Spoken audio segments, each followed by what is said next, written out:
And thank you so much for joining us for this edition. Colin Byrd, Kimberly Klacik, Edwin Avent, and Alex Newman are in the house. They're our guests. A very interesting poll today that immigration has overtaken inflation as the #1 issue impacting voters in this country. It was what is fascinating for voters in urban centers in any city. They feel that this migrant crisis is impacting their housing, their way of life, the value of even in their neighborhoods. The government has neglected them and instead placed their focus on migrants. Talk about why is it so difficult for President Joe Biden to put a policy in place, whether it was Trump's policy or not. What matters is that it worked, because obviously it continues to be a noose around his neck. Yeah, and I think the reason it's so difficult to put a policy in place that makes sense to normal Americans is because the policy that they want is to have as many people come to this country as possible in as short a time frame as possible. What we're watching on the southern border right now is deliberate. Now, I've spoken publicly on the record to the former head of ICE, the former head of Customs and Border Protection, and they told me that they think Joe Biden is trying to bring in more Democrats, right? And I think there's something to that, but I think it's actually much more serious than that. When you look at who is coming across the border, these are not just future Democrat voters, right? Congress has held hearings on this. We know there are special forces operators coming over from the People's Liberation Army of China. We know there are trained, highly effective jihadists on the terror watch list coming across that border. They're coming across the border with blueprints for our water treatment facilities and our sewage treatment facilities and critical infrastructure. We now have sleeper cells all across this country. This is being encouraged deliberately. And so, you know, when you look at what Texas just endured at the Supreme Court today, now the final ruling will come eventually, but I think we're at the point now where we have not just an immigration crisis, not just a housing crisis, not just the contribution this is making to the depression of wages, even while prices are going up. We have a national security crisis on our hands that is potentially bigger than just about anything we have ever seen. And I think it's deliberate. Secretary of Homeland Security Mayorkas has been lying about this. So they do have policies in place, Armstrong. The policy is let as many people come in as quickly as possible. They're literally using our tax dollars right now all around the world advertising for new ways for people to come here. You've got the United Nations now helping them get to the border, telling them what they need to say when they get to the border so that they'll get papers and be released into this country. This is a crisis like we've never seen, and it's going to get much worse before it gets better. You know, I often say there's not much difference between the extreme right and the extreme left. What's going to determine the election is those that are in the middle. They call themselves independents. But you know what's fascinating, Kim? You can say whatever you want to say about Biden or Donald Trump or George Bush or Barack Obama. No matter who's in the White House, there's certain things that never change. Yeah. Never. The deficit continues to loom. The poor gets poorer. The rich gets richer. They basically do the same when it comes to immigration. Republicans want the free labor. Democrats want the votes. And when it really boils down to it on what matters most, they're the same. Yeah. Because you ask yourself, when it's all said and done, at the end of every election cycle, what has it done to improve your life, to make your life better? I mean, fentanyl is pervasive all over this country. Auto wedlock births is as high as they've ever been. None of them want to talk about morality, right and wrong. They want to play to the drumbeat of the disenfranchised, the minorities. You still have people that don't want to go back to work. The reason why the District of Columbia is losing so much money because the building's so vacant, nobody's in the buildings. So it's why. And no one talks about it, but nothing changes except they get richer, more powerful, more control over your life, and at the expense of the voter. So what are we voting for when it's all said and done? What is it do we really know? And yet we argue and fight with each other as if one candidate is going to come in and wave that magic wand and my life is going to be better. Yeah, I mean, we could add to the list abortion and those that are pro-life, right? It's like always these same topics over and over again. And I think this is why, I will say, I think this is why President Trump and so many of the quote-unquote America First candidates are doing so well. Because a lot of these people are not politicians. Like you said, it does not change. It never changes. And we've been kicking this can down the road when it comes to the southern border since, longer than I've been alive.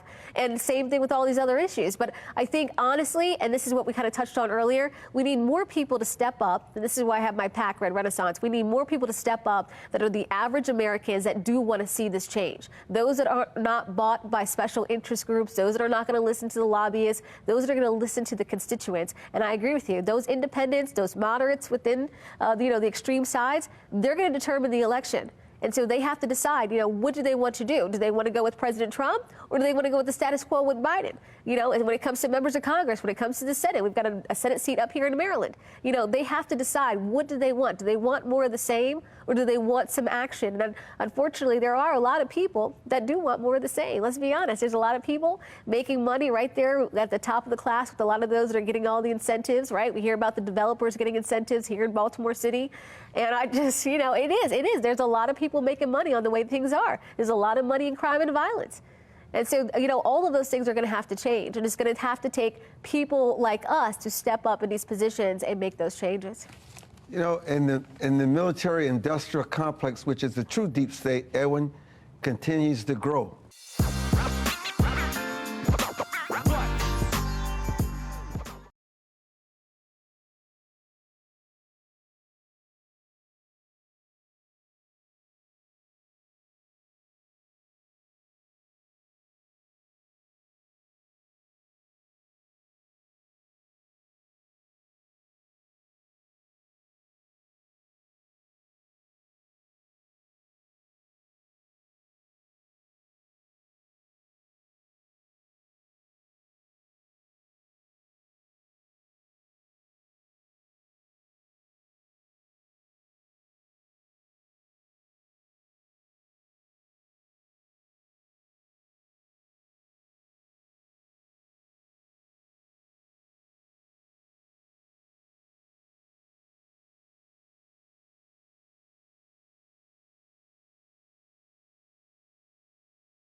Let me focus on the media a little, because I'm a part of that class. Yeah.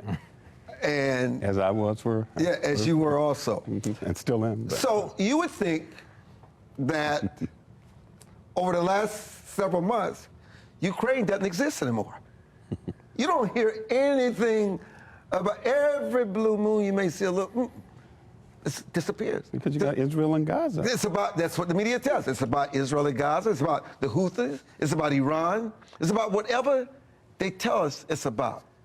And then all of a sudden, Zelensky no longer matters. What role should the media play in informing, educating, and truly being the fourth estate and being neutral, where they can put out all the facts and let the voter come to their own conclusion?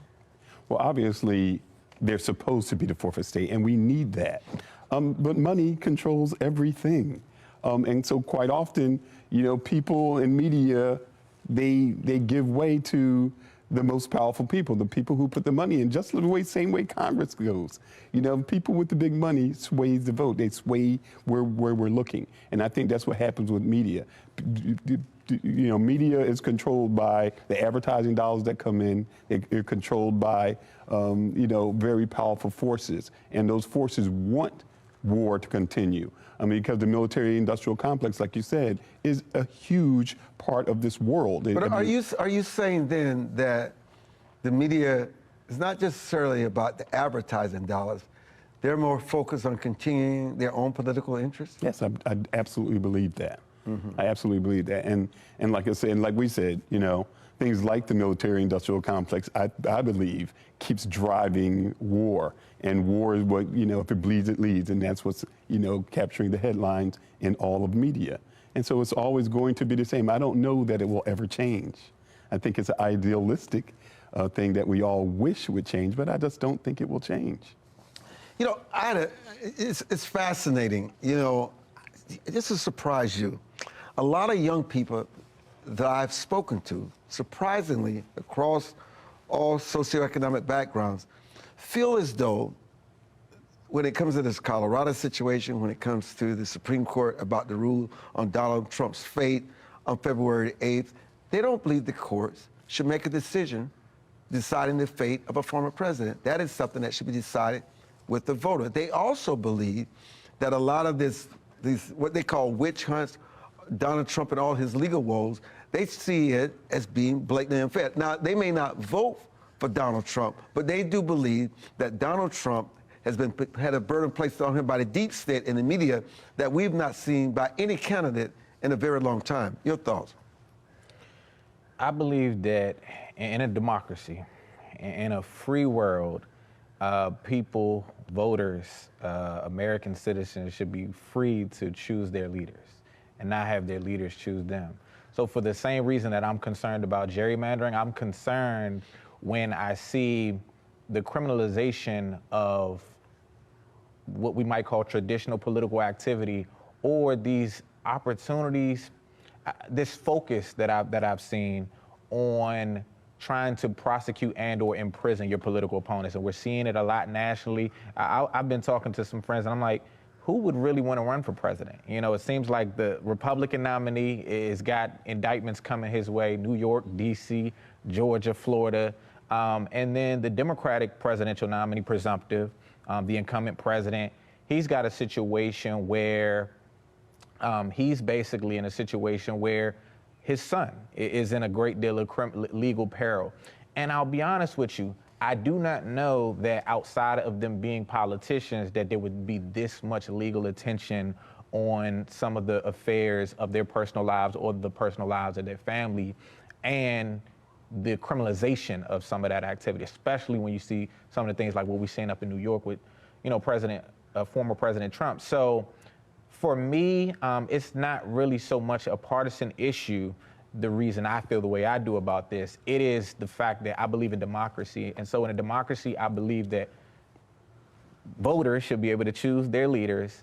I believe that we shouldn't have gerrymandering. And frankly, for the very same reason, I wish we had a popular vote for president. So all of these things are basic democratic principles. I believe in voting rights, and I think it's an extension of voting rights to say, hey, look, if you're a political candidate, you should not have people trying to imprison you solely based on the fact that they want to win an election. That's third world politics. That shouldn't be American politics.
And welcome back to the broadcast. So, Alex Newman, there's always been this mindset that we should wait to take our Social Security, but there's a new argument that you better take it early.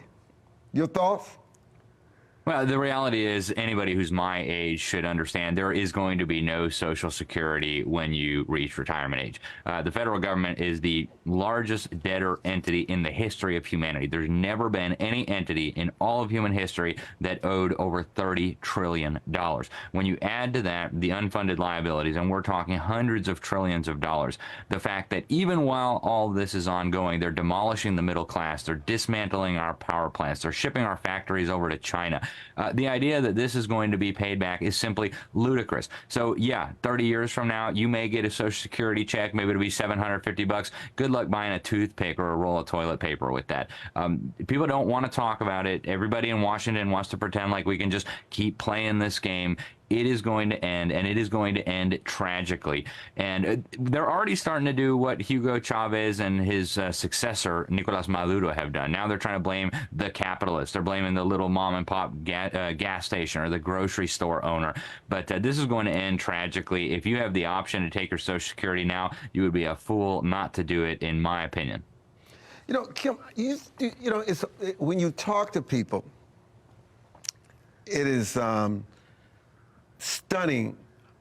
People that were affluent, people like to think about the poor who are a paycheck away from being homeless, cannot pay their rent, have to rationalize whether you're gonna put gas in your vehicle, food on your table. It's not necessarily people that you consider to be poor. There are a lot of people that are being impacted by the U.S. economy, and they're scared, frightened. And part of this, they're being frightened, is part of the reason why, even if they have to hold their nose to vote for Donald Trump, they're just afraid of another 4 years of Joe Biden. And Trump has convinced them that he's a businessman, he'll get it done, he'll put the American people back to work. He said that the first day he's in office, the conflict in Ukraine will end. Well, we know that's not true, by the way, but you get the point. Americans are really afraid. And so a lot of what's driving voters today is fear. Yeah, absolutely, and that's how they're going to vote at the ballot box. I think Alex brought up a good point there. People in Washington, D.C., they don't really feel as what we're feeling here, that are outside of the D.C. bubble, because they're relying on their pensions, right? They're going to get their money. Unfortunately, as you mentioned, there are a lot of people today, whether they're restaurant owners, whether they're retail shop owners, they are living check to check. If you talk to a lot of restaurant owners, especially since COVID, and the fact that they had to shut down, and they were sitting there trying to make sure that they could pay payroll for their employees, even though they could not come to work, there are a lot of restaurant owners that feel as though they're running a charity today. They haven't even taken a paycheck themselves. And so, yes, there are a lot of people that are going to vote based on what's in their pocket or what's not in their pocket. And I do believe we talk and we hear a lot about Bidenomics. Let's be honest, nobody sees this Bidenomics as Joe Biden is discussing it. And so I will go back and say, just a little bit ago, we talked about Joe Biden and President Trump and what's the difference and how President Trump is facing all these indictments. Well, I will say this. You might agree that this is a constitutional republic or a democracy or whatever you want to say. All I know is when it looks at the Democrat Party, there are a lot of people that don't like his age, and I'm talking about Joe Biden. They don't like the fact that he has not done a great job and that things are worse. And so if you look at this, at least in the Republican Party, we have an actual primary. The Democrats don't even have a primary. They have already anointed the one, Joe Biden. And so Democrats don't even have a say. And so I hope that independents especially are looking at that. At least the Republican Party is bringing you options. We're being transparent about this. And that's what people need to understand. It looks more like a dictatorship, in my view, on the left. Let me just make a note of this about the Social Security. Now you can retire, you can take your Social Security as early as 62 years old, but there's a 30% reduction in what you will actually get. That's huge. Yeah. 30%. Something you got to really think about.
You know, I wanted to save this for last. You know, I'm an unapologetic man of faith. I believe in God. I pray. I believe in grace. I believe there's sin. And while we try to place the woes of the world at the feet of leaders and individuals, America has lost its moral way. The Bible told us that in the last days, what is right will become wrong, and what is wrong will become right. Morality and moral clarity matters.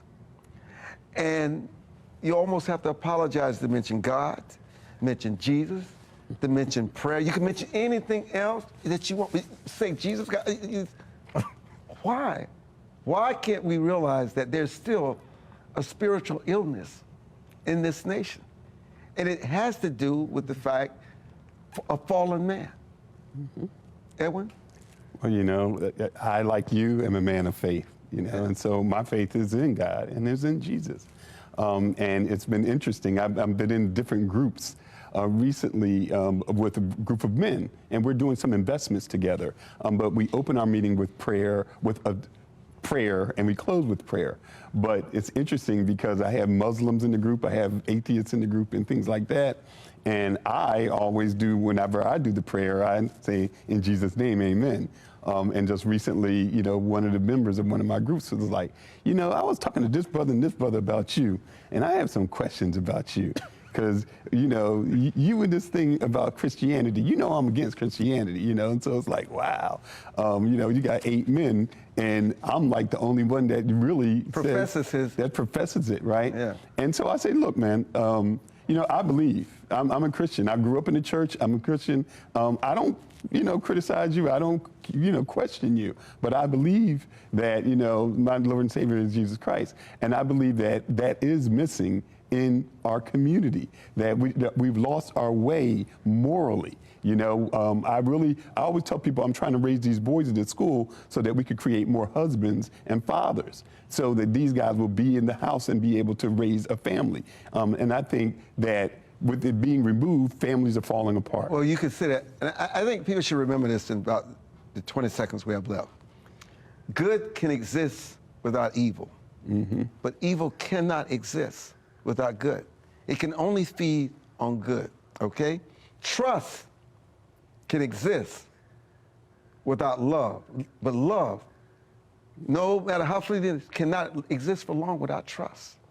And so, listen, you can say whatever you want to say. At the end of the day, the reason why I can smile and be in peace, because it's the choices I make to be a better person through God's 10 commandments, not 10 suggestions. Because that's what we wanted them to be, 10 suggestions. They were not suggestions. They were commandments. And we're out of here.